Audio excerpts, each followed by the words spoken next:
dangerously inexperienced. Mayor of the city of New York is not your first job. When I go outside and I see what this campaign means to people, it's something that continues to power me through because we have to run through the tape. If a Mack truck hit me and I was turned into a speed bump out here, I'm still on the ballot. 3 men in the race 4 days ago, the window's closing, and brand new Fox polling on the race for New York City mayor. Polls have tightened, but Zohran Mamdani still ahead by double digits in the home stretch. He leads both ways, including a head-to-head matchup with my next guest. Back with me today, Democrat independent candidate Andrew Cuomo. And Governor, thank you for your time and for coming back here in the closing hours, closing days, and good morning to you, sir. Good to be with you, Bill. Yeah, our Fox polling says he's down 8, you're up, but only by 3. Did you need more time to make the final sale? No, the sale date hasn't come yet, right? Tuesday is the election, and people, especially in New York, Bill, you know, they're busy, they're focusing on a lot of things. There's a lot of political static right now. So I think these next few days are really the most important days where New Yorkers really start to focus. And what you're seeing is a tremendous turnout. We have early voting here in New York, which means people can come out and vote for days before Election Day. It is going to be historic. And I think that's telling because New Yorkers are afraid. That's why you see this big turnout. And they should be afraid. Mamdani could win. He is wholly inexperienced. As I said on the club, he's dangerously inexperienced. This would basically be his first job. He has no qualifications, never managed anything. And you don't want to experiment with the mayor of the city of New York. My challenge is that Curtis Sliwa is a spoiler in the race. A vote for Curtis is a vote for Mamdani.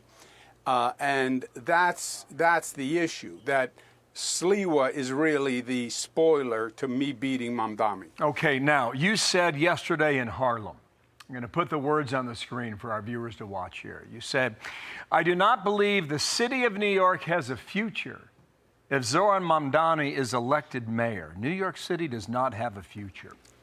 What do you mean by that? Zohran Mamdani is a socialist.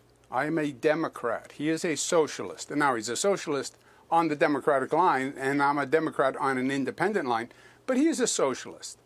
New York has no long-term future as a socialist city. We believe in corporate America. We believe in entrepreneurism. We believe in opportunity. We believe in jobs. We believe in business. That's what makes the engine run. We believe in public safety.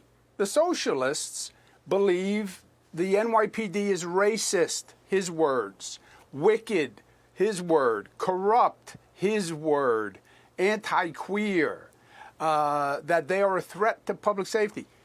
They are anti-public safety, anti-law and order, anti-business. New York does not have a future if that's the governance. I've heard from Democrat politicians who say the party is over as we know it if he wins. I don't know what they mean by that, but are you in that group who believes that? And if so, what does that future look like? Yeah, I think what they're saying is, look, we've had a long simmering battle in the Democratic Party where you've had this extreme far left. They call themselves democratic socialists. Forget the first word, democratic, it's just a modifier. They're socialists. Bernie Sanders, AOC, etc. We should be socialists. The government should control the means of production. There should be no private ownership of real estate. We should abolish jails. We should decriminalize prostitution because sex work is work. That's them. I'm a moderate Democrat. This is a battle between that extreme left and moderate mainstream Democrats, which are the majority of Democrats. In primaries, those far left are very strong. But if that far left takes over the Democratic Party, Bill, you can't sell that to America. They are not anti-law and order. They're not anti-business. They're not anti-capitalism. They are just not. So that's the battle that's going on. So for me, the stakes are doubly high. I think you're talking about the future of the Democratic Party, and I think you're talking about the future of the city of New York. My hope is that Republicans who are New Yorkers understand that Sliwa, as President Trump said, is not ready for prime time. He cannot win the race. If I could, we saw a little bit of that Republican erosion in our polling from yesterday. It may not be enough for you to win or even Sliwa to win, but we did see the erosion of Republican support moving toward your candidacy, and we'll see how far that goes. I want to get into closing arguments in the next 2 minutes here. Here was his closing argument on Islamophobia 7 days ago. The dream of every Muslim is simply to be treated the same as any other New Yorker. And yet for too long we have been told to ask for less than that and to be satisfied with whatever little we receive. No more. For as long as we have lived, we have known that no matter what anyone says, there are still certain forms of hate acceptable in this city today. Islamophobia is not seen as inexcusable. 1 million Muslims in New York City, of the 9 million approximately who live here, were his points legitimate? Look, Bill, when it comes down to the closing days, as you say, it's typical, although ugly, in politics, and especially in New York City, to play racial politics, ethnic politics, sexual orientation politics. He's trying to say to the 1 million Muslims, this is about being Muslim. Come out and vote for me because I'm a Muslim.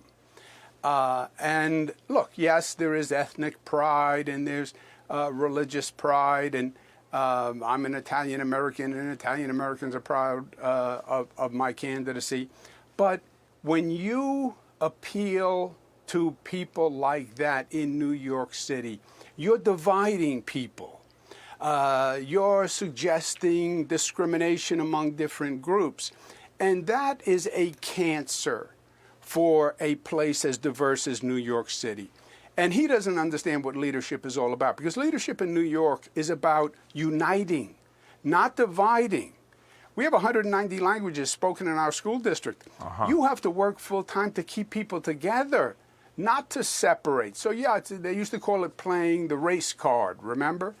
That's what he's doing. Okay, so the tapestry of culture and religion and ethnicity is never more vibrant than a city of New York and the 5 boroughs. I don't think there's a city in this world that can match it. You got 30 seconds to make your final sale. What's your closing argument? The future of New York City is at stake.